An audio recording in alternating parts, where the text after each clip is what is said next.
as a innovation and technology transfer spot, not within Germany, but between German companies, with whom we are working on a daily basis, and the regions I'm mainly working for. And I have selected 4 of them.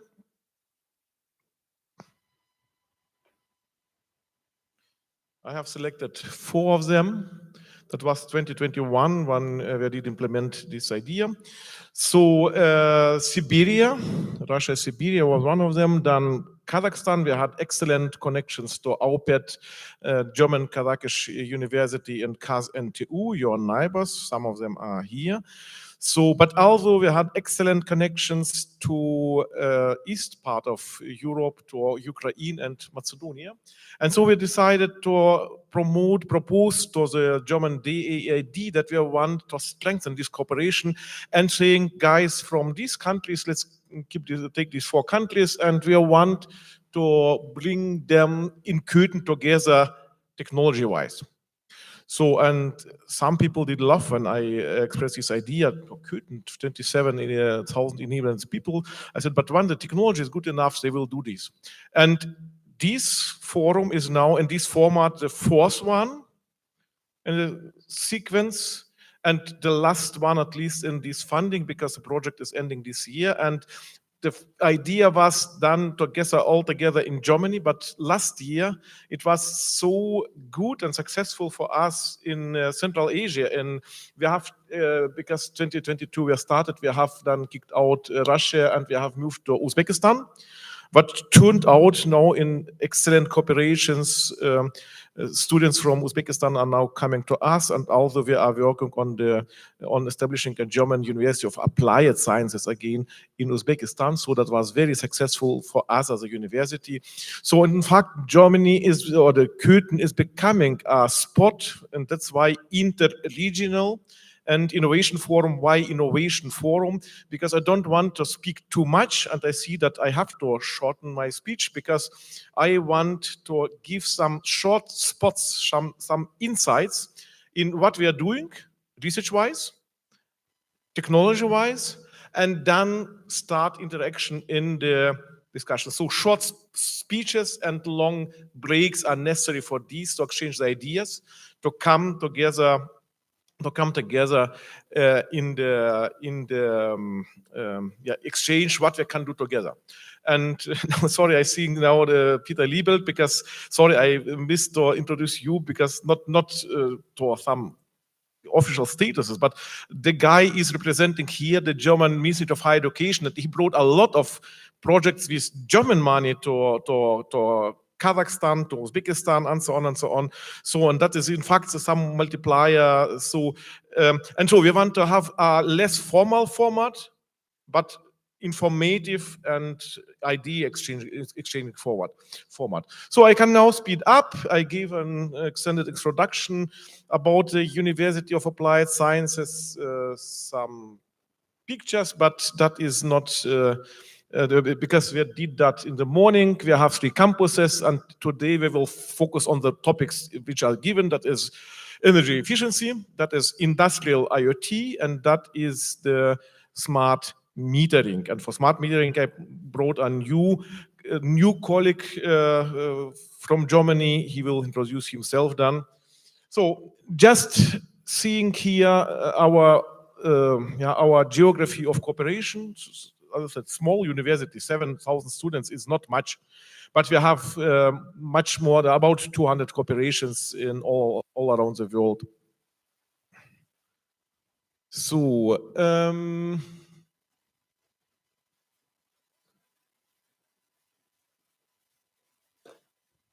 and with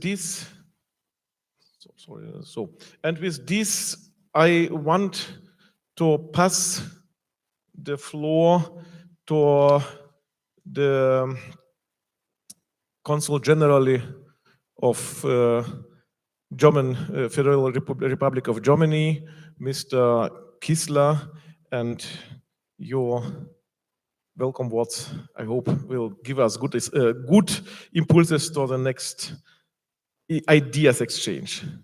Oh, I'm very sorry to...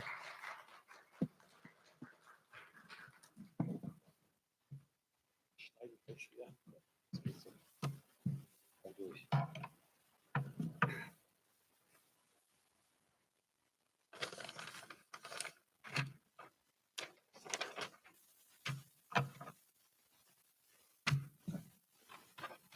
good afternoon,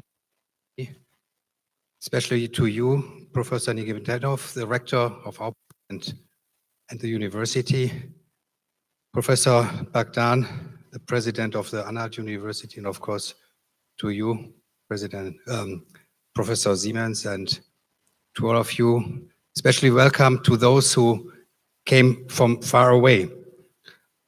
So I feel very honored and that I can say a few words about this event and maybe more on a general term. You know that the former government put special emphasis on the cooperation with Central Asia as a whole, and in particular with Kazakhstan. Also, we had a strategic regional cooperation, Z5+1. It was just mentioned, I came back this morning from Berlin. We had our annual ambassadors conference. And of course, this is the right forum for us to meet the new minister. And for the very first time, after 25 years, the Chancellor also, Chancellor Merz, participated in this event. And for us, ambassadors, consul generals, it was important to listen what are the priorities of the government. And the good news, indeed, Ambassador Merz mentioned Central Asia in his speech. He did not mention all regions in the world, but he mentioned Central Asia. And this is very encouraging that he will follow suit what his predecessor, Olaf Scholz, did. So we want to continue with the strategic regional partnership with all 5 Central Asian states, but in particular with Kazakhstan. And this is very encouraging for us, for the Consulate General, also for the embassy, that we try to deepen our relation. Cooperation in science and education has always played a very special role here in Kazakhstan. Just to mention the examples, you know, we have the German Kazakh University, really a great number of Kazakh universities, especially in Almaty. They cooperate successfully with universities in Germany, very often also with dual studies. Die Deutsche Forschungsgemeinschaft, the German research community, I hope it's the right translation. They come quite regular here. They are here this week. Also, they offer a lot of financing of bilateral research projects. And it was mentioned we have a liaison office here headed by Mr. Liebert Kasip. And finally, last but not least, now the newcomer, Hochschule Anhalt. Last year, I think in September, we had the first kind of inauguration, and I'm very happy that you are starting now. And my thanks go especially to you 3 that despite some hurdles, I would say, finally, you could welcome this morning, I understand, more than 50 students. And I heard they are very enthusiastic. I think German education still plays a very important role. Sometimes we in Germany, we think, everything is so bad, we have a recession and so on. But I think a lot of things, the world looks at us. This is very important to know, and I see it here everywhere in Kazakhstan and now with the University of Anhalt. Why it is so important for me, the cooperation? I think, or what makes cooperation successful? I think it is essential that all partners benefit from a cooperation. I think partnership, win-win situation, trust are the keywords, whatever we do with our partners. Be it in trade, investment, be it in cultural affairs, and be it in science and education. And I'm happy to hear that finally the project of the Hochschule Anhalt succeeded, and I trust and I hope that the remaining problems will be solved very soon. Once again, I believe in this project, and whatever we can do from the Consul General and from the Embassy, we try to do. Some final words about the event, not only today, in the next days, the Interregional Innovations Forum. You mentioned already, it is regional. Again, it fits very well to our concept to bring the different countries together. And when it comes to the topic, I'm very much delighted. Actually, a long time ago, I studied electrical engineering, and my diploma, my master thesis was also on the organization of electrical grids. I will stay a little bit longer, but maybe not about the topic about smart grids. Especially smart grids is an area I'm very much interested in it. So we are delighted that Germany could support this event. The Ministry of Research, and I have to look at it, Research Technology and Space is supporting this, as well as the DAD, the German Academic Exchange Service. And once again, a big thank to the organizers here, the University Anhalt and the Electro University. So finally, I wish you interesting presentations, interesting field trips, and all above, fruitful discussions and a lot of learning and understanding from each other. Thank you so much.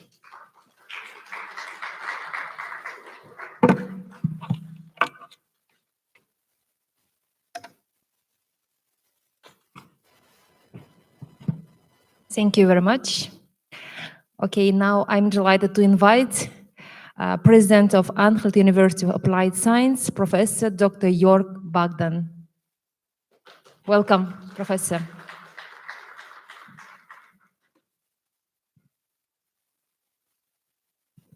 Yeah, thank you very much.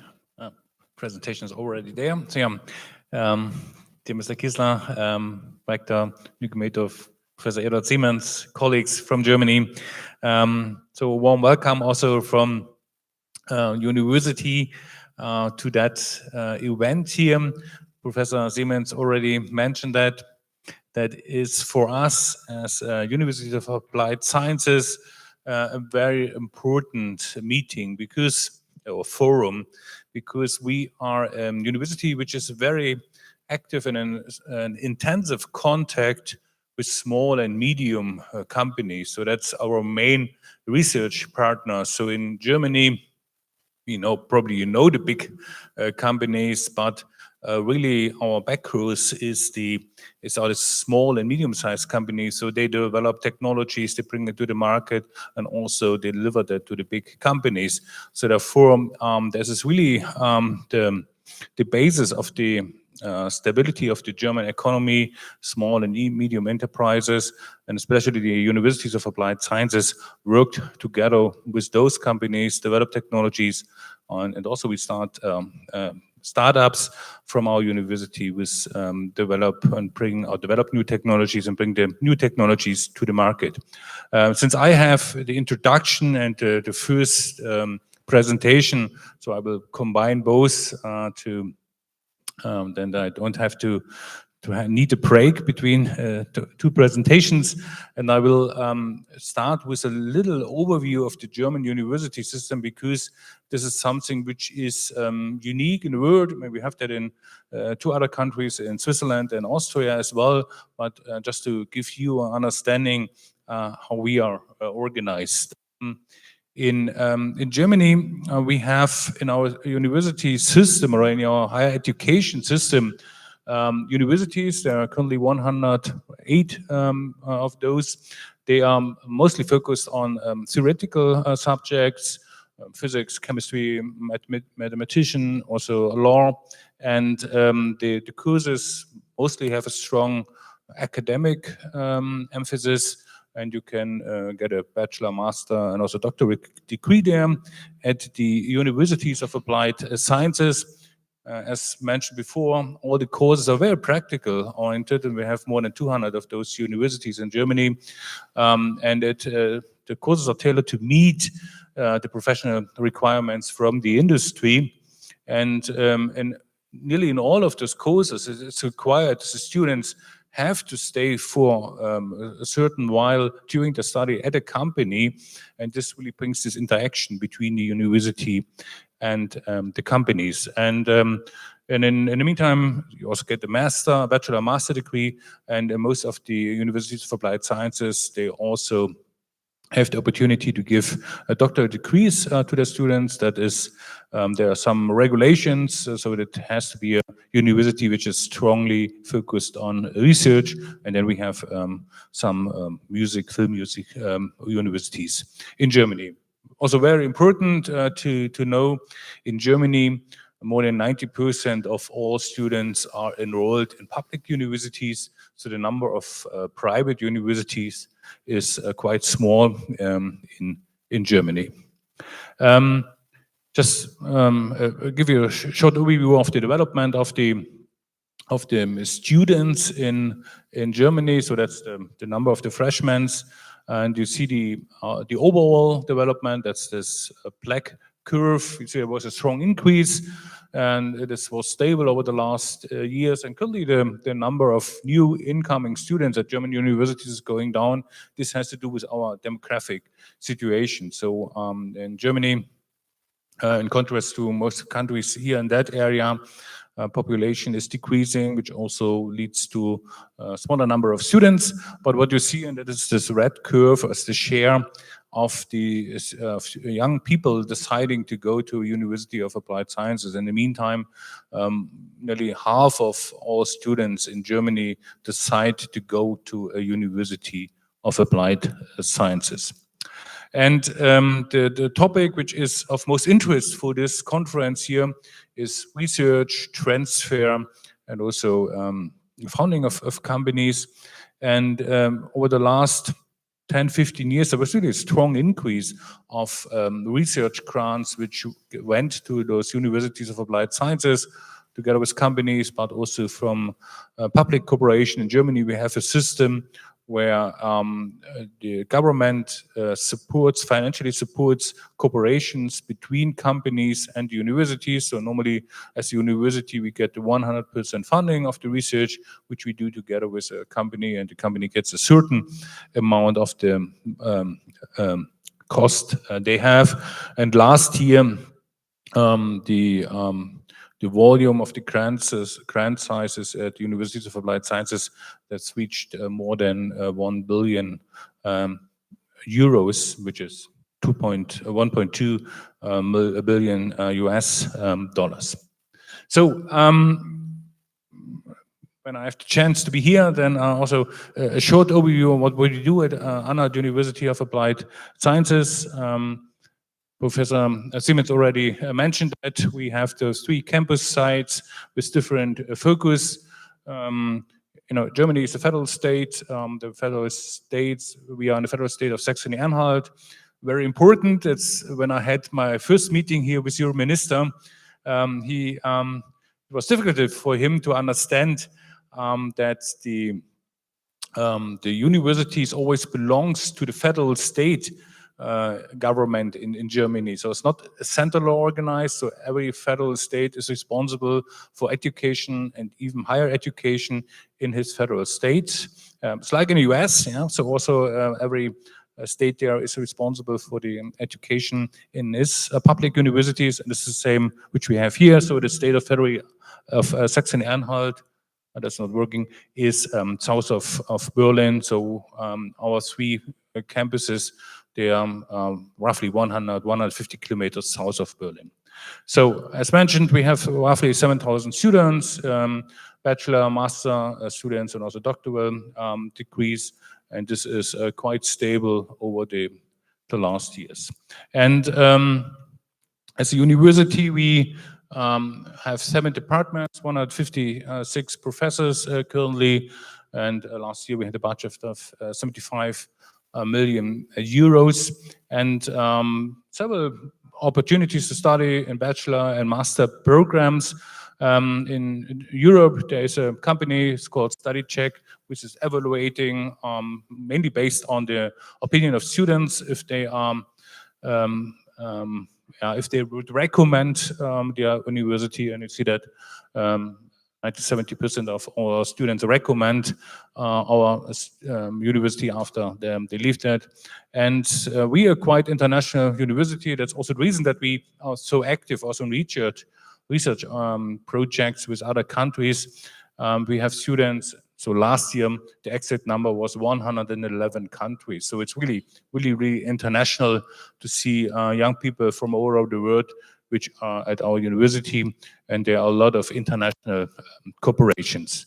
A few words what we do in research and transfer. So we are one of those universities which gets funding in Germany with so-called innovative university program. That is something for those universities which work very actively together with companies to transfer knowledge in application. We have 4 centers for doctoral or PhD programs: life science, engineering, architecture, and business. And in Germany, in the ranking from last year, we was number 9 regarding research grants, the sizes of research grants.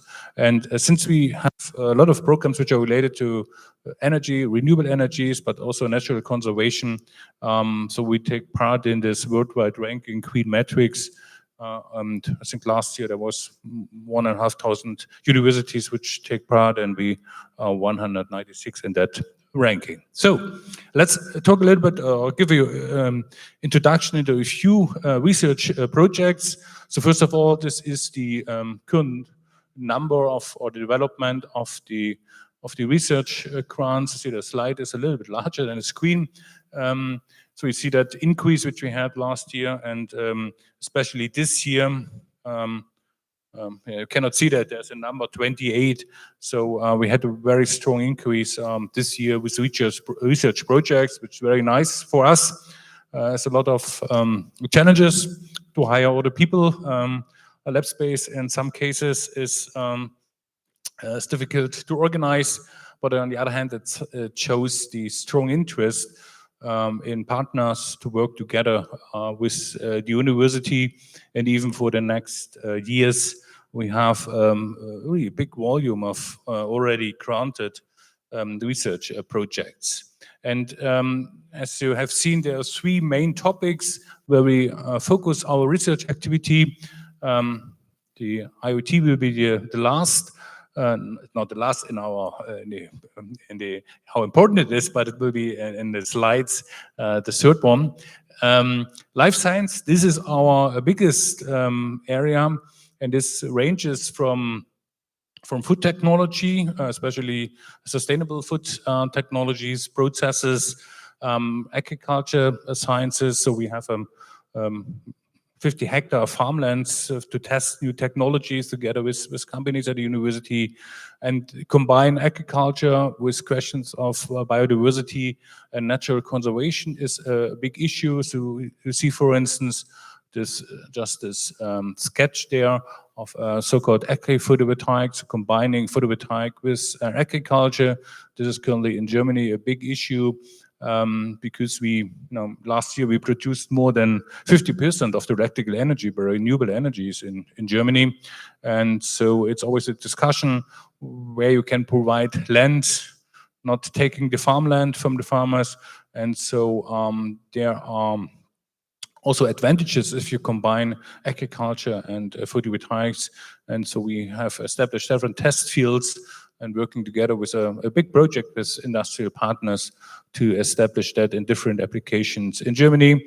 And something I would say where we in a world, probably one of the leading universities in research is microalgae research. This is in the end a biotechnology where you grow those algae, and in the meantime, this is really a big business. We have several companies in Germany, and worldwide it is estimated that the market size until 2030 will grow up to $100 billion.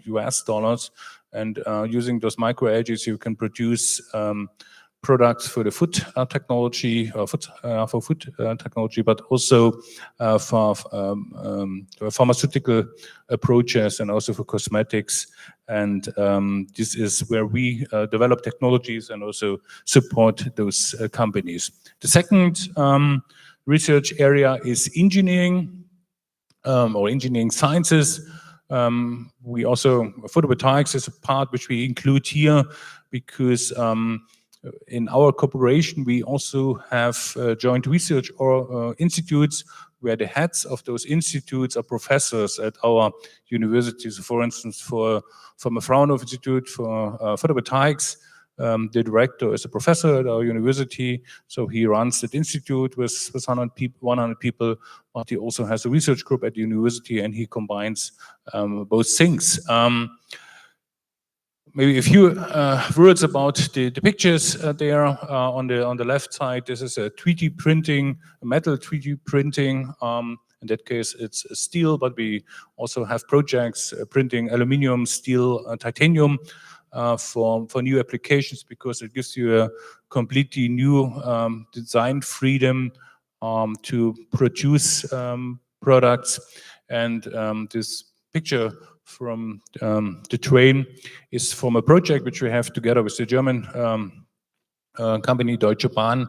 And so currently we develop together with them hydrogen combustion engines. So because hydrogen or green hydrogen is one of the energy sources, and most applications in the mobility sector currently use fuel cells.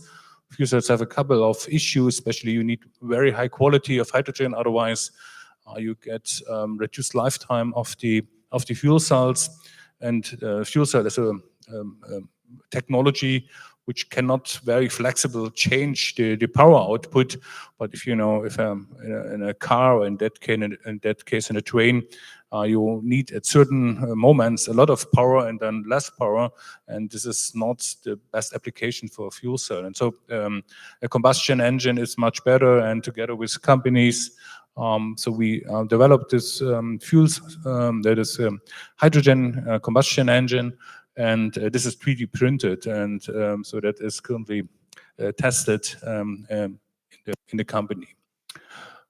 Yeah, and regarding our electronic IoT topics, that will be the focus of today.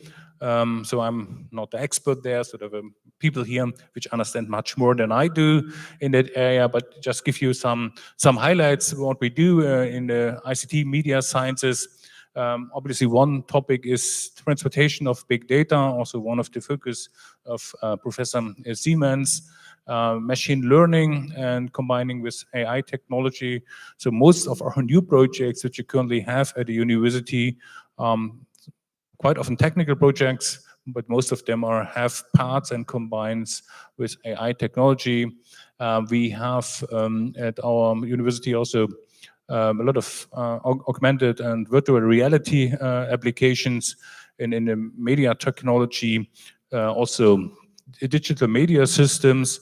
So, for instance, the company who delivers all the systems for all the football games, even for the World Championship, for the reporters, so that they get all the informations, is a company which is at our which is close, is in Köthen, and it's a very close cooperation. And it's always impressive if you see that this small company delivers, hundreds of containers with thousands of monitors and equipment to all the big sport events around the world.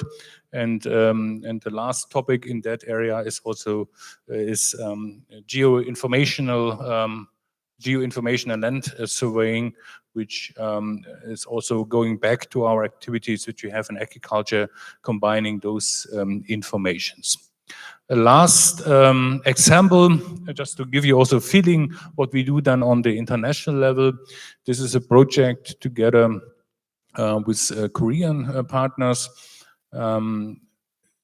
You might know, I mentioned that Germany last year produced 55% of its electric energy by renewables, so wind, photovoltaic, biomass, and a little bit of hydro, but it's not so much in Germany.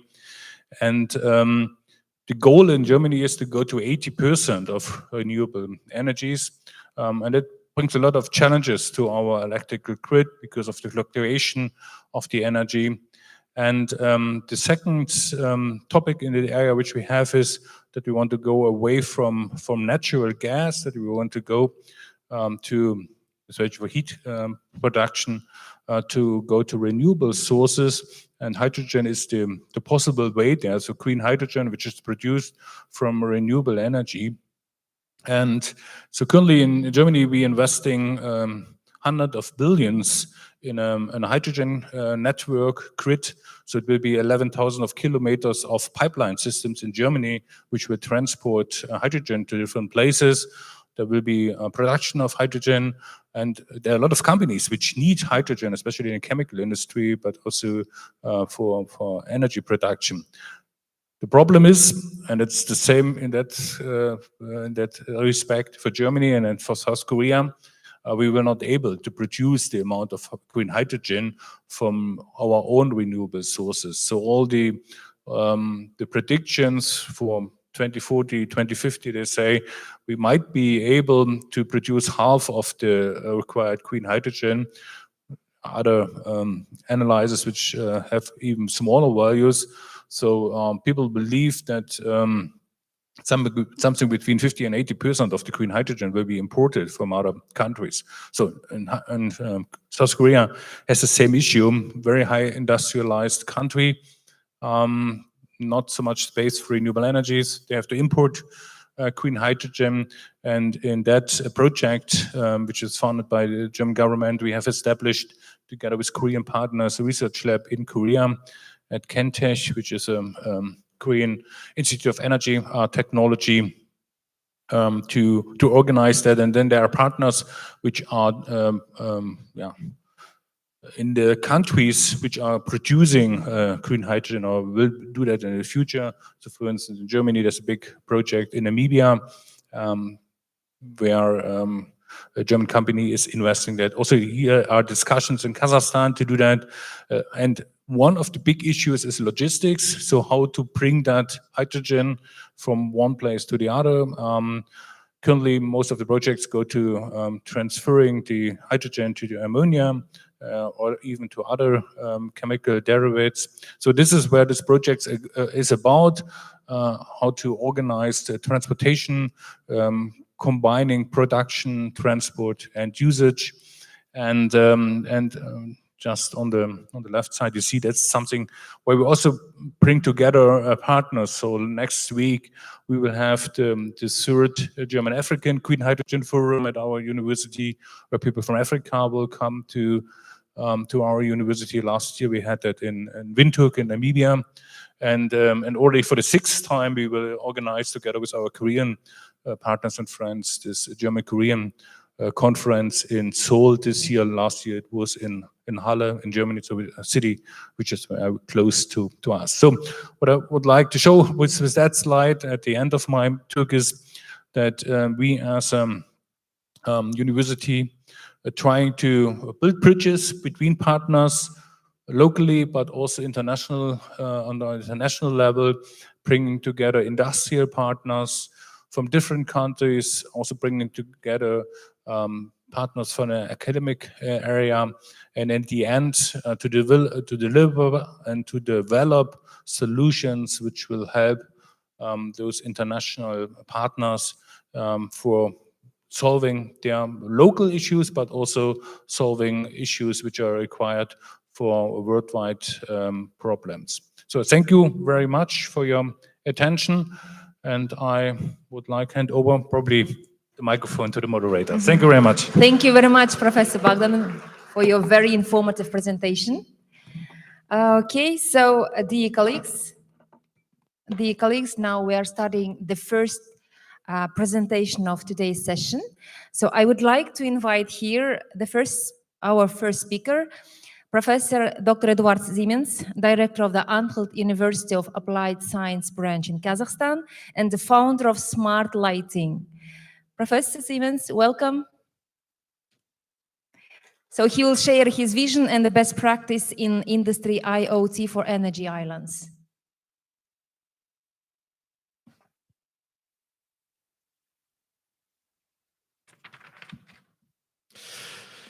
Yeah, thank you very much, ladies and gentlemen.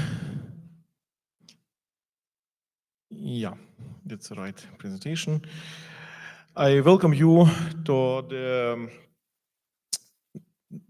first topical talk and discussion on this. And honestly speaking, I want here just to share one basic idea. As a teacher of students, I learned one day, even when it looks strange, the repetition is the main instrument for learning. And I know this topic in different forms. I'm repeating again and again in Kazakhstan, in Uzbekistan, in Tajikistan, Kyrgyzstan, and in the meanwhile in Turkmenistan. And I hope one day we will understand why I'm doing this and how to deal with this. So I will not go in this talk deep into technology, but share mainly the ideas, and then we'll see, maybe tomorrow we'll have more time for going into the technological details. So the word vision in the name is given here by intention. I'll skip this slide, or go fastly through this slide. So the vision is somewhat what we speak frankly and openly about Central Asia. Why I'm addressing frankly and honestly about Central Asia. So I believe, and what I see again and again when I'm traveling around the world, we have a lot of solutions for the energy transitions. We are speaking about energy transition. We are speaking about CO2 neutrality. We are speaking about what else? About the decarbonization, all this stuff. And then what we are doing? We are going this following way. We are looking, Europe is a leader in these topics. And we are just start a tender, buying the best technologies from Germany, bringing here, and hopefully it will work. And this is maybe not always the optimal approach. We need adaptations for specifics of economics. What that means, we'll see on one of the next slides.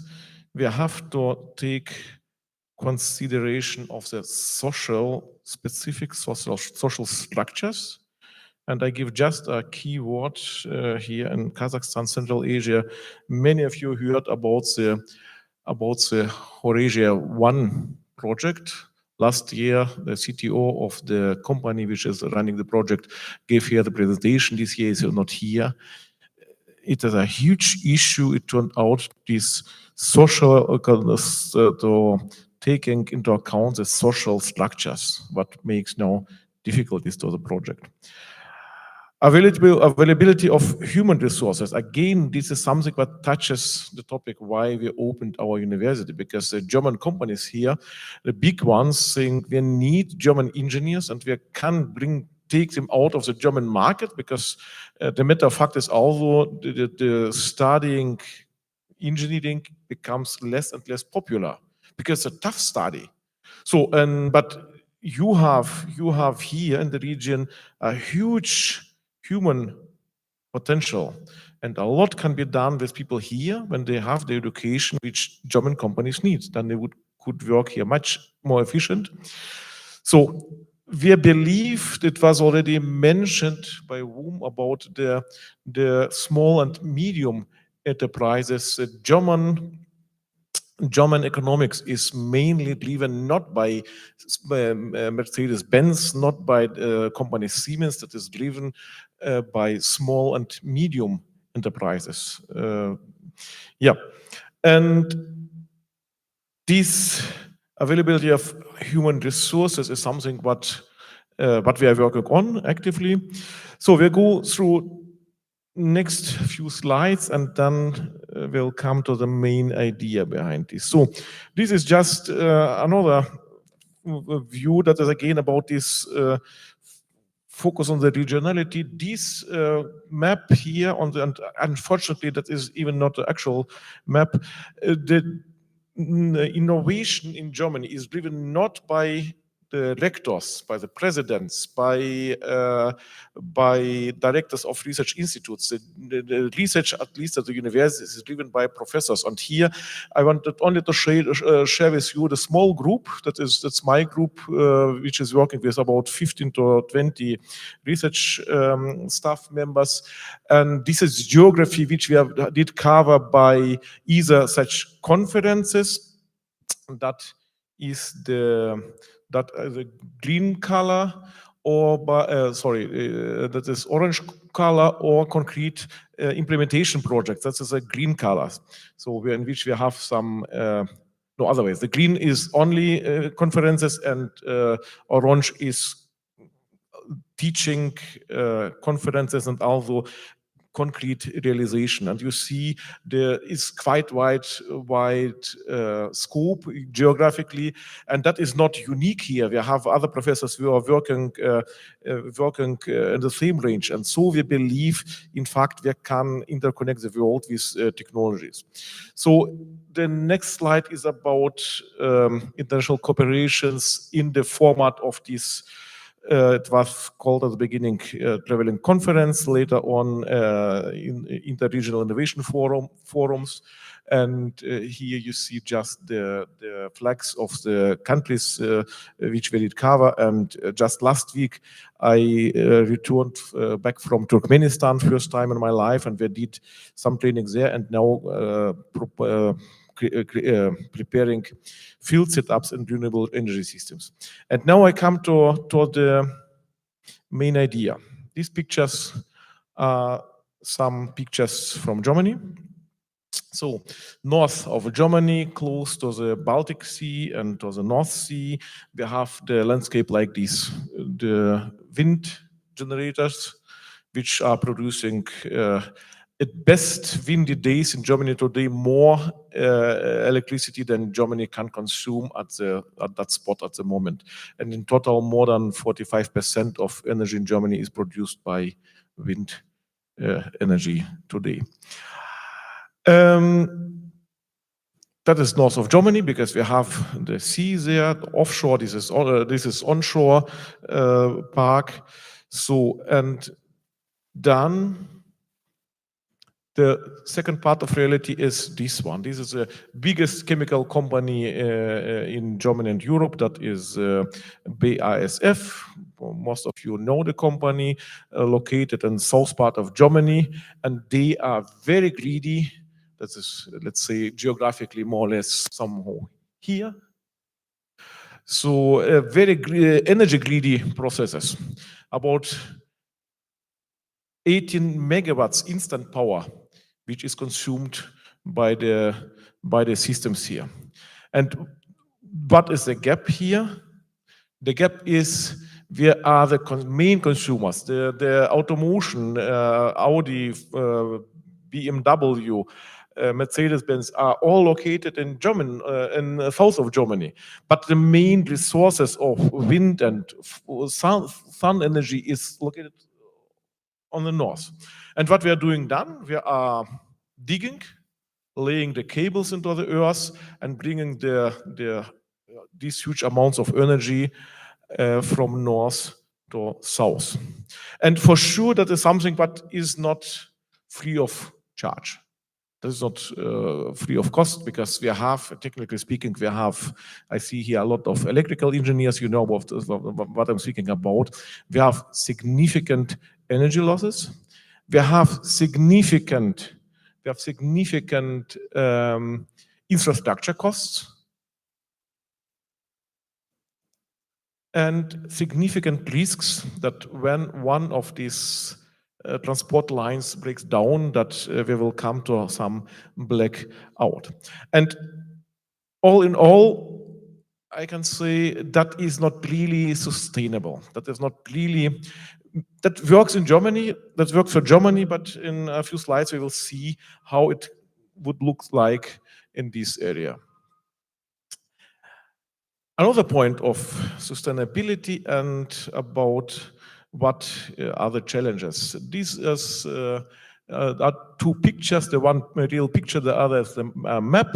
That is for the older among us, maybe know this. That is the Sayana-Shushenskaya gas near to Abakan in Siberia. The dump height is about 120 meters. And that is a river of Yenisei, mid on the high mountains of Sayane. So what is special with this? At the first glance, nothing. There is one problem at the first glance. The problem is next to this is not a big city. This power plant was built in the 60s when the Soviet Union believed to sell a lot of energy to China, but that did never happen. For political reasons, the one, and second, what was they learned to transport to China that's still 2,000 kilometers away. The energy losses are too high to transport them. But a few years ago, there was an earthquake in Siberia. That was not much on that in the press, but one of the energy blocks was damaged, was flooded by water. So, and then big panics came. What would happen when the earthquake would be a little bit of higher magnitude, then and the dam would break down. The wall of 120 meters of water. 200 kilometers down the river is the city of Abakan, and then 500 kilometers down the river is the 1 million inhabitants city of Krasnoyarsk. They will be flooded away from the surface. So this. And for these, for example, that's the one point. The second point is why I have here the other map. You see a lot of blue areas here on the map. And I tried to show you, because this laser pointer is not seen, the river is going here with a thin line, is going here, and so on and so on. So it means these lakes, artificial lakes, or however you want to call this big surface of water, is not a natural way of going of the water. That's in the orders of magnitude higher, although the bigger areas, that changes the environment in the area significantly, massively. And this, by the way, one of the reasons why in Germany that looks like somewhat strange from the physics point of view, but the water plants up to some size, I believe that is 1 megawatt rated power, are considered as renewable energy source, and bigger ones not. So, because the environmental damages by these bigger power plants are so tremendous that they can't say that is really sustainable. And now the next picture, that is not Sayana-Shushenskaya gas. That is a picture of 2023. Some of you maybe recognize the pictures. They went around the world. That is the Zaporozhskaya gas in Zaporozhye, and it was through the impact of the war. No one knows what it exploded. Was that just overloaded? But the dam was broken, and no one knows how many people. It's witnessed that thousands of people did die. Hundreds of thousands have lost their homes, and so on and so on. That's an environmental catastrophe. Just no one expected, and all said, yes, hydropower is safe, is sustainable. It creates here the damage.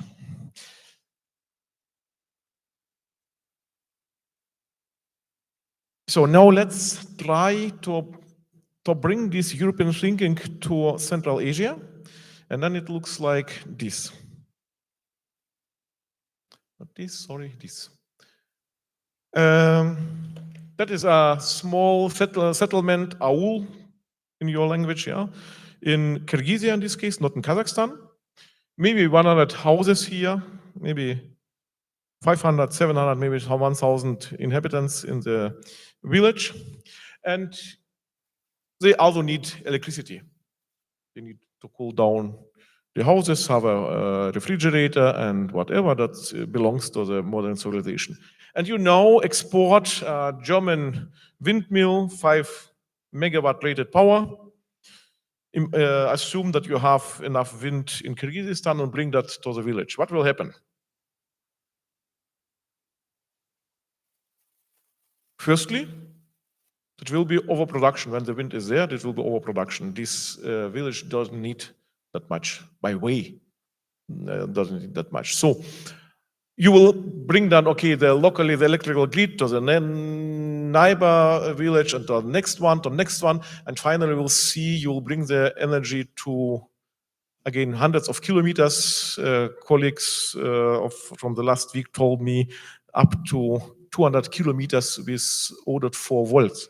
So you will lose 50 and 60% of energy on the way. So that is neither economically feasible nor environmentally feasible. And plus, when the wind is still, no wind in the area, you still are without electricity.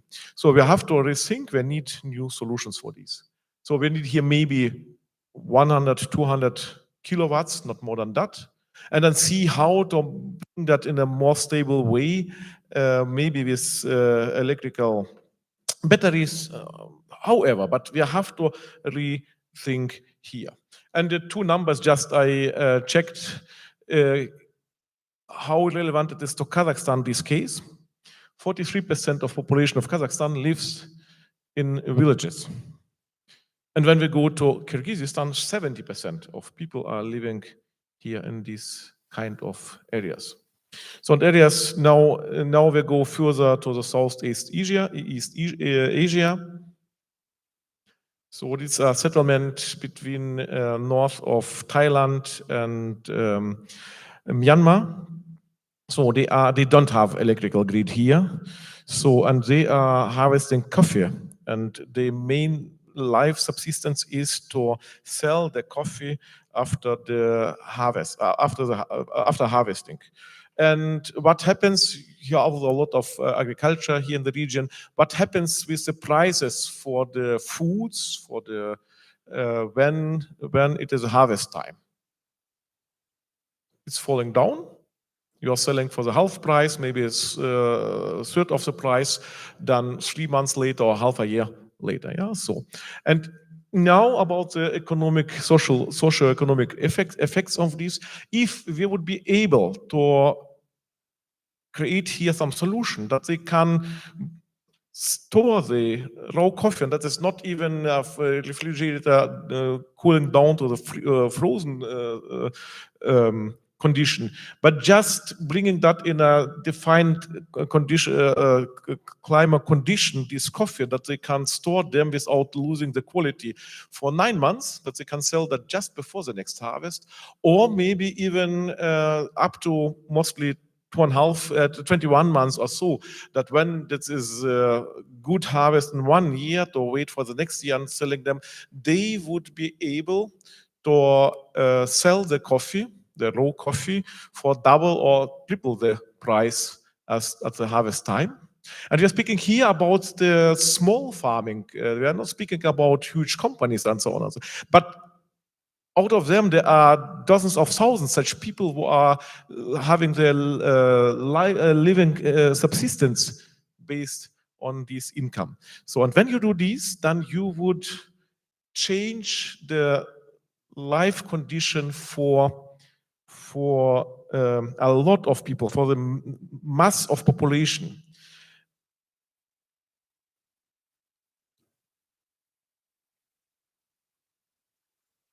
So, and Now, again, starting with a German but tailored solution, that is something what we in fact have implemented. Professor Bogdan already mentioned the way of our working. We are working with industrial companies, having ideas, exchange them, having governmental support for innovation, especially for small and medium businesses. So we have these 3 companies, our university and 3 companies in Germany have implemented such solutions. We have classical PV modules, as you can find at any corner in Germany. We have windmills, but small ones, 30 kilowatt rated power. So, and then we have a lot of these blue boxes. The point is, as soon as we have small scale systems, keeping the energy in balance, having the production in equilibration to the consumption is a huge challenge. We have to take care on that not every 15 minutes like in the global grids, but we have to keep the balance within hundreds of milliseconds and even less. So, and for these, that is what we have developed within the project, these blue boxes, that is some piece of electronics, of hardware circuitry among that, but in real time is measuring the current, measuring the voltage, measuring the angle between the reactive active power, and then we can, and it has a set of actors, digital actors, analog actors, and on that is running a small computer and modern operating system, in that case Linux, and then the challenge to bring that in equilibrium and implementing the logics of what to do with energy flows. And in this case is just when we have the overproduction, then firstly, for example, the barn or the house of the farmer is using the overproduction of energy, for example, to heating the water up, because it's cheaper to bring the electricity into the electrical grid of the energy provider. So when still we have in the overproduction, we can bring that to the neighbor and sell a direct contract with the neighbor and saying you can get that cheaper than purchasing that them from the public operator. And when you still is the overproduction, then we can control our windmills and just change the azimuth or change the pitch of the blades, and then so regulate the energy. It's quite complicated in the logics, but that is something what an IT guy is doing on a daily basis. He has no idea on the, or not too much, not too deep understanding of the electrical issues here, but is implementing done with the software, the logics along these. So this was the German case from 2013, 2015, and then we said, okay, we can adopt these to the case in North Thailand for the farmers case, and we have implemented that in the way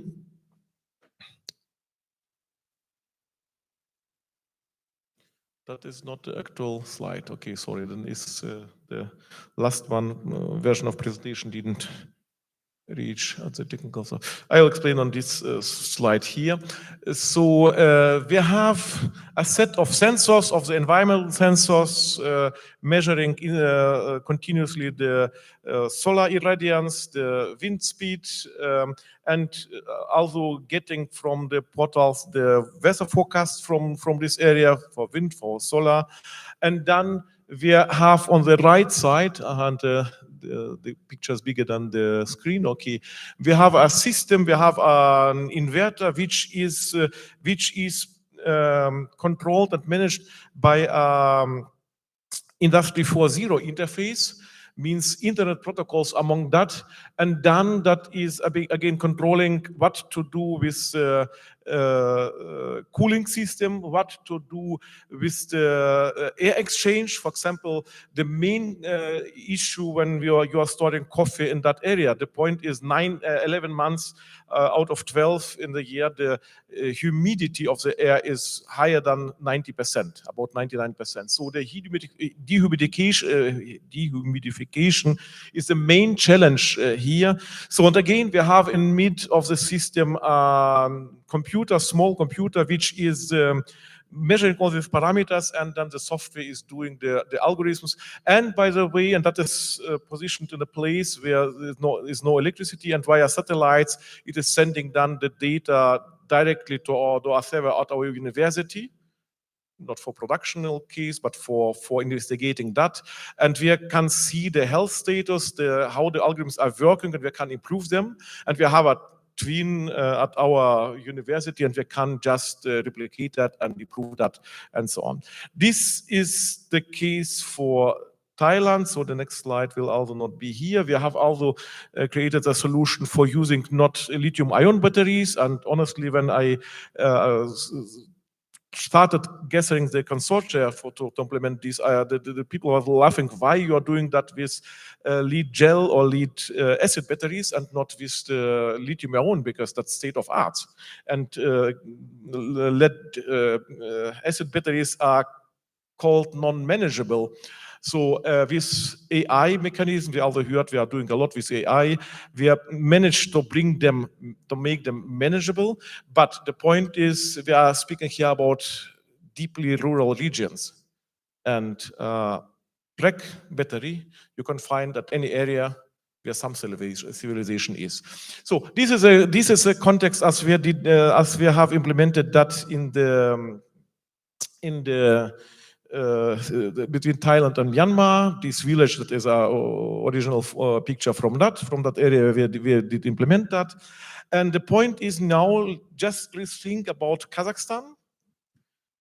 Think about Kazakhstan. This is not a big picture of Kazakhstan. I will tell why I use this picture. You have a lot of deserts here. You have a lot of half deserts from Astana, Karaganda, Pavlodar up to close to Almaty. That's a desert or half desert. Yeah, so you have a lot of small villages with small amount of people living this. We have to rethink and implement this autonomic system to that, and then go to your people. What is their economic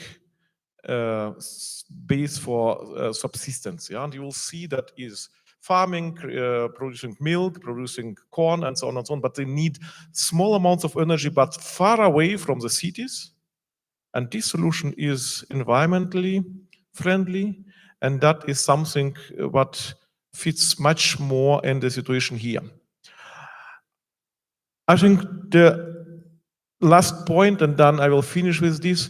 Just a week ago, I come back from Ashgabat and Mari from Turkmenistan, and we have discussed exactly the same topics. We have a huge amount of space here, yeah, but that's covered mainly by the desert Karakum.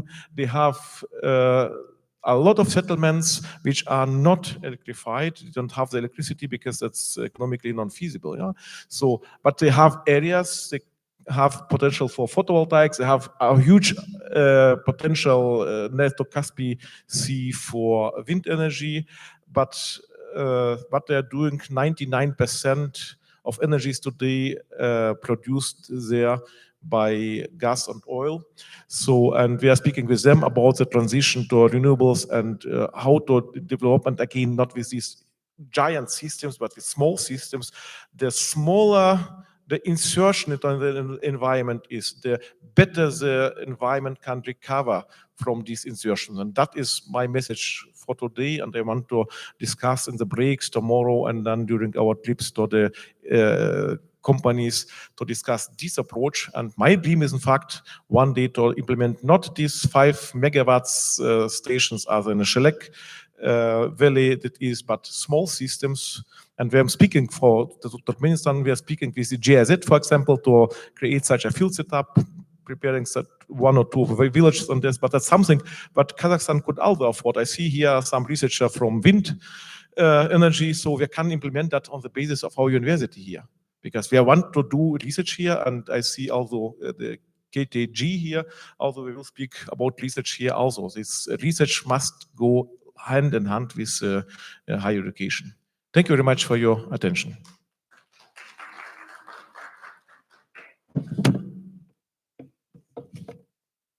Thank you very much, Professor Siemens for this very insightful talk. So now let's move to our next presentation. Please welcome Professor Dr. Axel Sikora from Offenburg University of Applied Science, founder of StackForce, who will speak on connectivity solutions for intelligent smart energy and smart city applications. Professor, welcome. Okay. Thank you very much.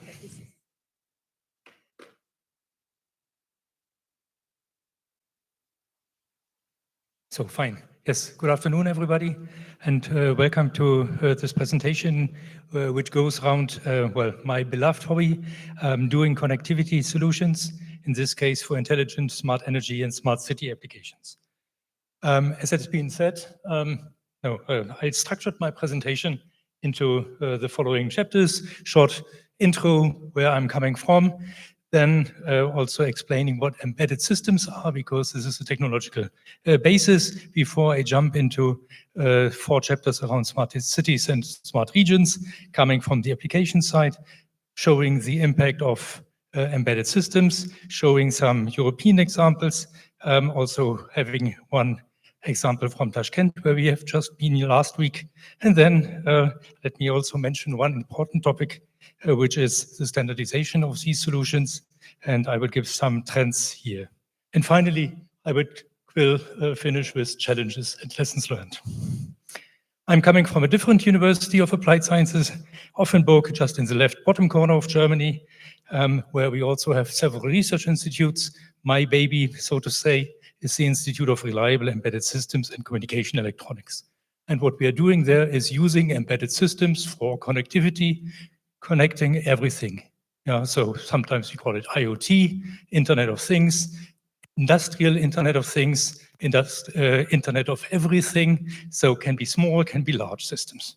And what we are doing is basically starting from protocol conceptualization, designing new protocols, especially security protocols, doing the validation, going for the implementation, and then afterwards also contributing to the standardization. So basically the full flow, mostly concentrating on industrial applications like smart cities, smart regions. In parallel, I'm also active in a research institute, one of these public-private partnerships institutions. In our state, we have 13 of these. Hans Schickard, our institute, is one of them, basically coming from sensing, microsystem-based sensing. We started, or I started, a group, a division of software solutions there, making cyber physical systems out of these physical systems, including also a lot of AI analytics, data analytics, which is certainly good fun. And then, as it has been mentioned, I'm also involved in several startup companies, deep tech companies, most notably in the company StackForce, which is relevant for today maybe because StackForce is concentrating on smart city connectivity solutions. And has been quite successful there, like nicely. So, embedded systems are computer systems that have a dedicated function within a larger mechanical or electronic system. Basically, microelectronics in a washing machine, in a dishwasher, in all the ECUs in your car. These are embedded systems which all their life don't do anything else than washing dishes, washing textile, opening and closing windows in your car, and so on. Lots of, oh, sorry, I need to.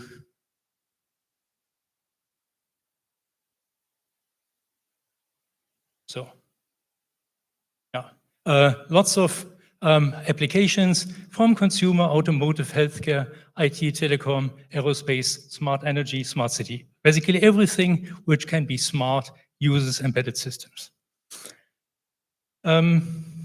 Providing intelligence, smartness, efficiency, and on the other side also for the developer comes with the constraints that these devices need to be cheap, need to be energy efficient, because many of them are running on batteries. We'll see this from the smart metering again. Will have a long lifetime, 20, 30 years. Nevertheless, have to be very safe, have to be very secure. For the applications in Yeah, and it's booming. Applications, certainly for smart cities and smart regions, you can classify them as is shown here.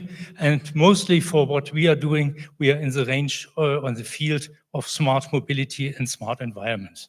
This is the part where IoT is mostly related. With all the other processes like smart governance and so on, that's typical IT stuff. That's not our world, but whenever we have contact to the physical world, physical sensing, physical actuation, then this is the world of embedded systems, including smart mobility, smart environment, and if you like, also smart living.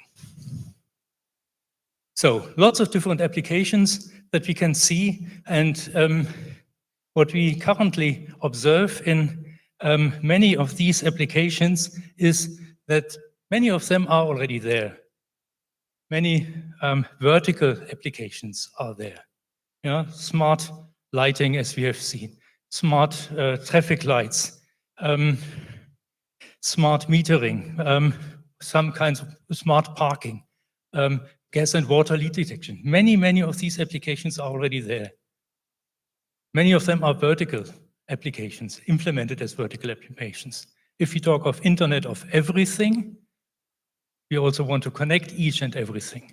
Want to connect the information that we have from the electricity grid, from the smart grid, into maybe the price for the electricity at the household. So this horizontal layer, this integration layer, is currently not well developed. That's certainly still a large development objective for the future. And making these applications integrated is not even that difficult from a technical point of view, because basically all these architectures look identical, independent of if you have a smart meter or a smart truck or a sensor for tracking goods. They all have the same structure in terms of down there, they're having the IoT devices, the sensors or the actuators, the embedded systems, which are then connected to some kind of back-end system up there, the cloud data center, on-premise, off-premise, whatsoever, and then having different gateways, intermediate layers in between. And independent of the applications, the architecture always looks identical. And of course, you could couple and connect these different applications up there in the data center, but potentially also couple them, connect them already at lower levels. And one of the reasons to connect them is also cost efficiency, because what currently happens is we have networks dedicated for smart metering. We have networks dedicated for smart lighting. We have dedicated networks for this and this and this application.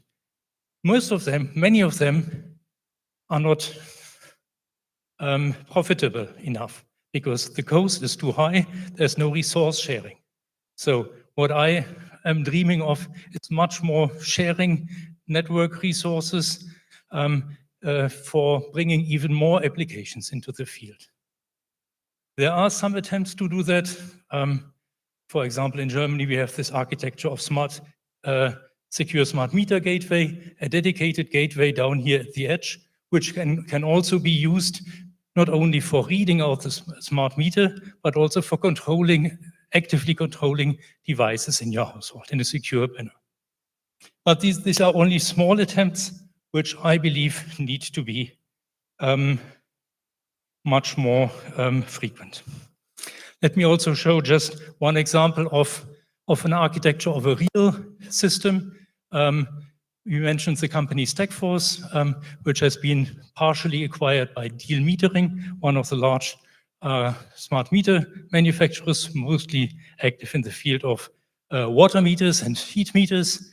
And what you exactly see in their product brochure is having the meters down here with all the different devices, having the data collectors, the gateways, and then the data transmission to the backend.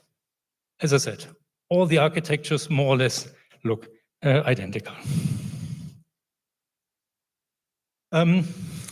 If we are talking about smart cities and smart regions, I brought a few maps from Europe because there have been several projects, both on the European level, but also on national level for so-called lighthouse cities. So especially with especially large amount of funding for equipping the city with smart city applications, and then another group of 72 fellow cities in Germany. We also have a good set of these. I wanted to highlight shortly the example down there in Freiburg, which is pretty close to our location, so left bottom corner of Germany, so to say. And in this city, which comes with around 200,000 inhabitants, that's basically the map of the city, or maybe also up there, we installed together with the regional utility a low power wide area network, a dedicated network for only data transmission. Low power wide area means output power of the devices is in the range of milliwatts, so that battery powered devices can survive for several years if done in an intelligent and pulsed way. And wide area means that nevertheless, that the power is so low, the range of the devices goes up to about 10 kilometers free space, 5 kilometers urban environment. Nicely, and this is what you potentially might see or might at least guess from this low quality projector, is that there are 7 antennas for the complete city of this 200,000 inhabitants. So basically distance 15 by 15 kilometers. Investment for all these base stations is in the range of 20 to 30,000 euros. So very small investment for covering the complete city. What we did then was finding sample applications which easily also become profitable.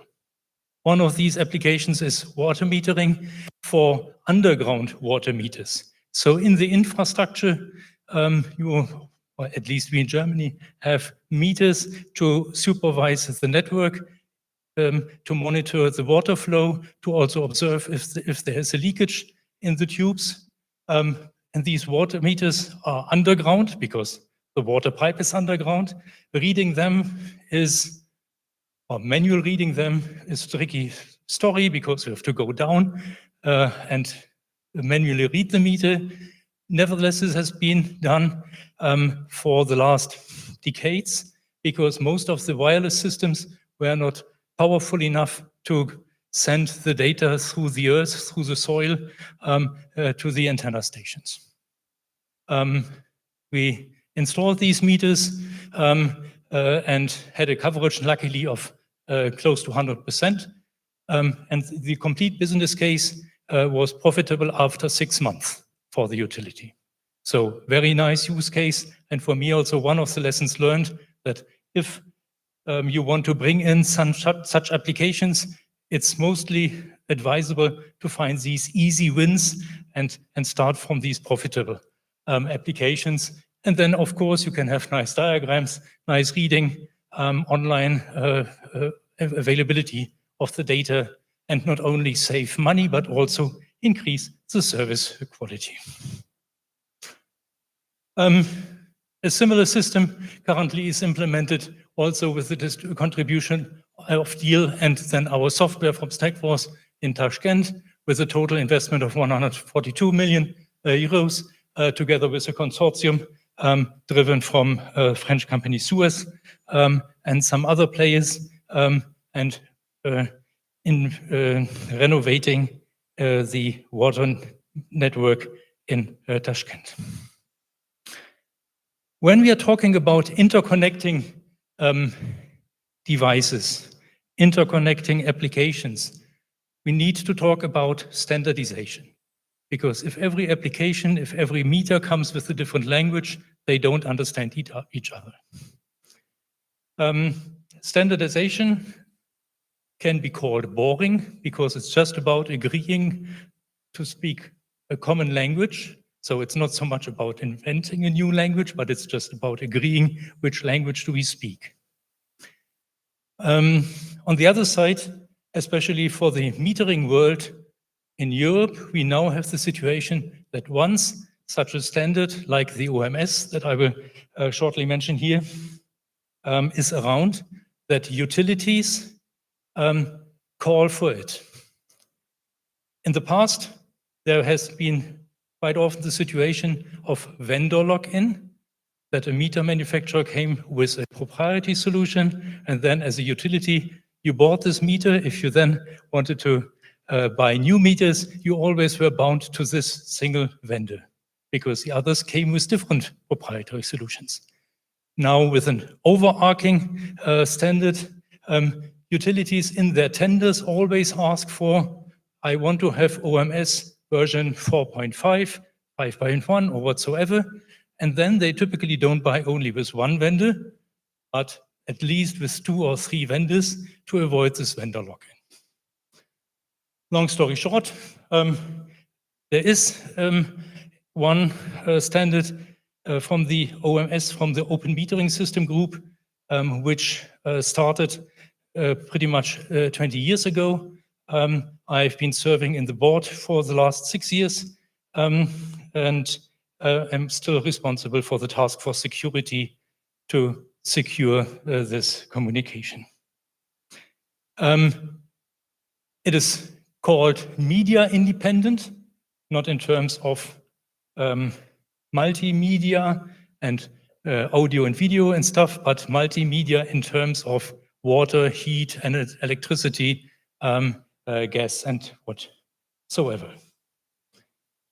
Of course, the standards can be boring, as I said. It's a lot of paperwork, lots of revisions and cleaning up things. Nevertheless, what we currently see, especially also for the security part, is that we, with our expertise, have a severe impact on the development of the standards and can bring the outcome of the applied research into real products. Yeah, as I said, in the end, it's about also taking a lot of existing technology, bringing them into order, making it systematic, and then making a nice standard out of it. Currently, around 80 members. It's basically the who is who of smart metering world, at least from the European side, from Germany and France. But in these days, or for the last years, also some Chinese manufacturers joined and are also using the OMS version also in China. So it's not only about entering the European market, but also bringing or taking the standard back home to China. Let me mention one more thing, which I believe is also interesting to understand, or hope it's interesting to understand, that a standard, typically, as we have seen also from the different documents, is not a single standard as such, but typically it's also modular. It needs to be updated. So if now in the year 2025, we want to use modern technology, then it's not a good idea to use a version from 2007, because then we would use 20-year-old technology. You might observe what happens for these static standards in avionics, for example. The technology that you see in airplanes is super old because they stick to stable old standards and therefore are bound with regard to innovation.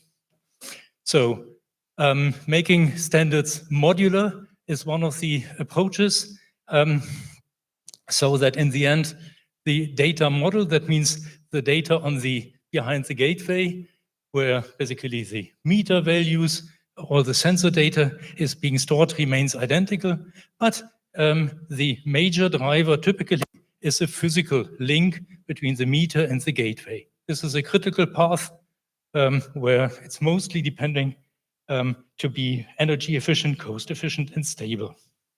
And especially in the physical layer, there is a lot of new development going on. For example, we have currently, or just last year, defined a new version, which is called MIOT technology, or splitting mode, as it's called up there, because in the end, the stability of the transmission comes from some kind of frequency hopping. That means you are not using only one frequency, which could be blocked, which could be suffering from multipath propagation, but you're using multiple frequencies, one after the other, jumping from one frequency to another. Again, not a new approach as such. All your Bluetooth devices use this technology, but now being mapped to low power wide area networks with special tricks about the timing and the time synchronization. Very suitable, very stable, and currently part of the most recent version of the OMS standard. So let me come to the end. Smart city, smart region, smart metering applications come with a lot of engineering challenges. It's a complex system of systems. So it's not only the meter as such, but it needs all the connectivity around. It needs the integration of all these technologies. We are talking about long lifetime. So basically coming with the challenges of so-called brownfield. So not installing on a green field, but already on an existing network, as we call it. And it's mostly challenging with regard to scalability, safety, and security. In addition, it comes also with lots of commercial challenges. I already talked about these easy wins and applications, but there are other applications which are only feasible, commercially feasible, if they can use already existing networks. So sharing infrastructure, sharing data is certainly also one of the key elements. For this horizontal integration, we need the collaboration of all stakeholders, which is, of course, another challenge, because you have to bring the different verticals together and let them interact and let them develop joint business models. And, well, major lessons learned, we found it mostly profitable to start from easy commercial wins, prepare for scalability. That means start with a small network and then let this network be growing over the generations. So start small, but think large from the very beginning.